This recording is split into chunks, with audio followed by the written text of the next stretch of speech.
Hey guys, thank you so much for watching today's video. Today I'm finally doing my chopping block update, and if you guys missed my intro video, I basically went through and chose a bunch of products in my collection that I was just kind of on the fence about. They were either new products that I haven't really given a fair shot, or they were products that I've had in my collection for a really long time that I haven't used in a while, or they were products that I've kind of replaced with other products, so I wasn't sure how I felt about them anymore.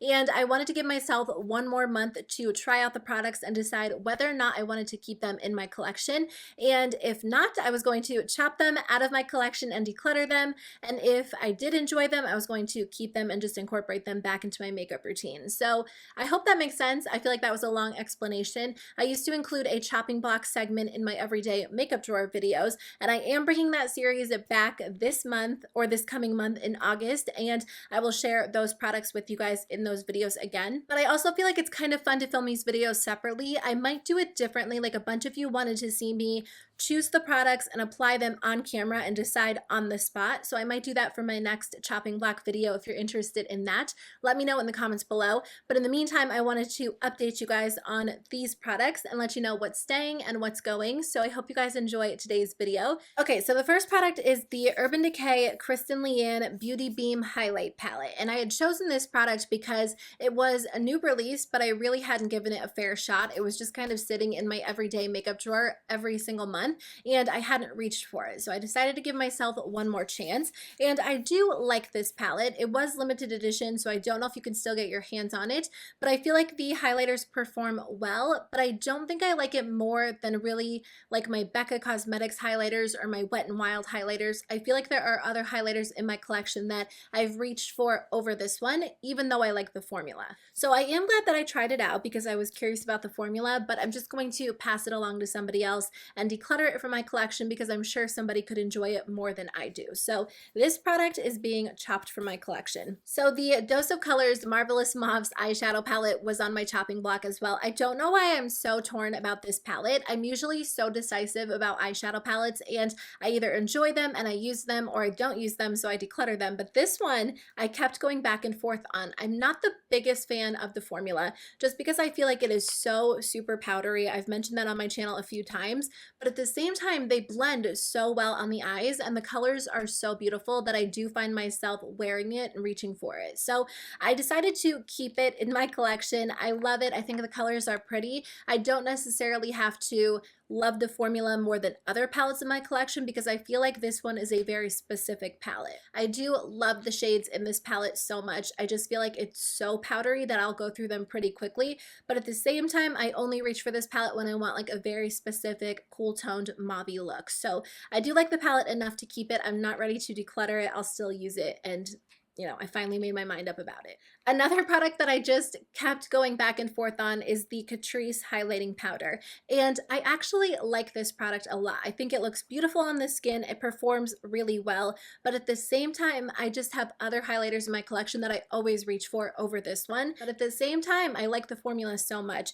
But I just decided if I'm not reaching for them, I just don't need them to take up space in my collection. Let's talk about two foundations. The first one is the Urban Decay Naked Skin Weightless Ultra Definition Liquid Makeup. I put this one in my chopping block video because it is in my project pan for 2018, but I have not used it once, or hadn't used it once in 2018. I just never reached for it, and I decided that I just don't enjoy this formula any longer. It's very, very lightweight, so if you enjoy a good lightweight foundation, you might really like it, but I feel like I either skip foundation or I go for a medium to full coverage foundation. There's not really an in-between, and if I want like a lighter coverage look, I'll just use concealer. It was good, it served me well, I used up the majority of it, but I just no longer like this type of foundation, so I'm decluttering it as well. The Milk Makeup Blur Liquid Matte Foundation, again, is something that I loved for a while, but I put it on my chopping block because I hadn't reached for it. Again, there are just other foundations that I like more than this one,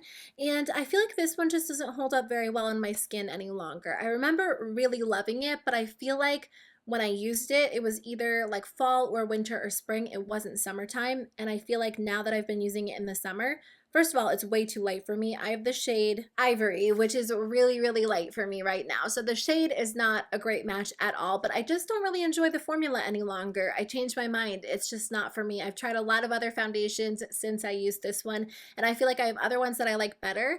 It just looks a little bit sticky. It's a little bit uncomfortable. It doesn't blend out as well as I would want it to, and my skin does look pretty oily throughout the day. So I'm actually going to declutter this one as well and just pass it along to somebody else who might enjoy it more than I do.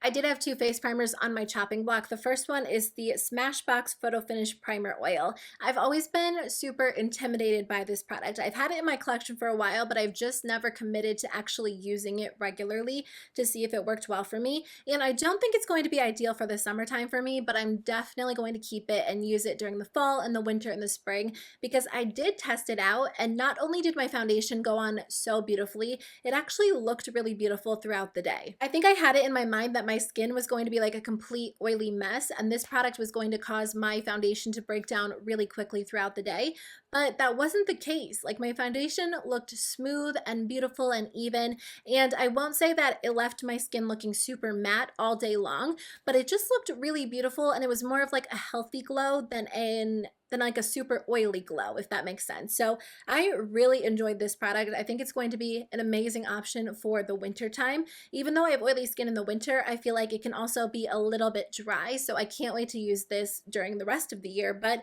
I really enjoyed it. I'm so glad that I finally used it, and this is definitely going to stay in my collection. The other primer was the Too Faced Primed and Peachy Cooling Matte Skin Perfecting Primer, and I like went back and forth a million times on this product. I could not decide whether or not I enjoyed it. I felt like it mattified my skin when I first applied it, and my foundation went on top and it looked matte as well, but I didn't know if it kept my skin matte throughout the day because I felt like I always forgot to look. And I finally made like a conscious effort to decide whether or not I enjoy the product, and I feel like it just doesn't keep my skin looking any more matte throughout the day than any other primer, including the Smashbox Primer Oil. So even though I enjoy the product, it feels nice on the skin, it smells really nice, I just feel like I have enough primers in my collection that I don't need to commit to purchasing the full-size product just because this is like a deluxe size sample.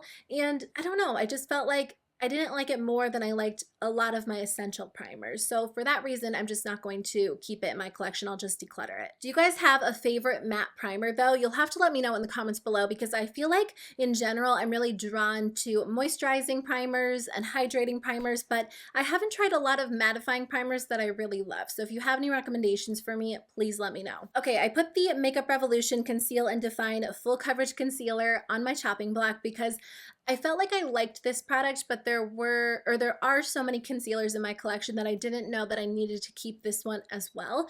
The concealer that I wear most often is the ColourPop No Filter. That's my go-to. It's my absolute favorite.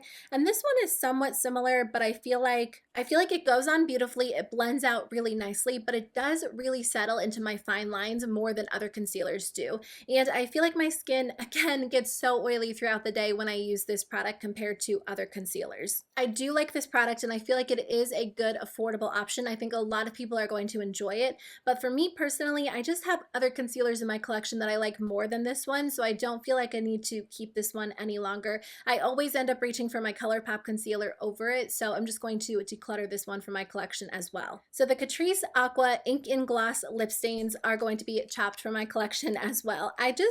I like this product a lot. That's the issue. I put a lot of these products in my chopping block video because I enjoy the product, but it doesn't necessarily mean I need to keep it. I do not wear these as much as I would like to. I feel like because I have Invisalign, I really had to switch up my lip products.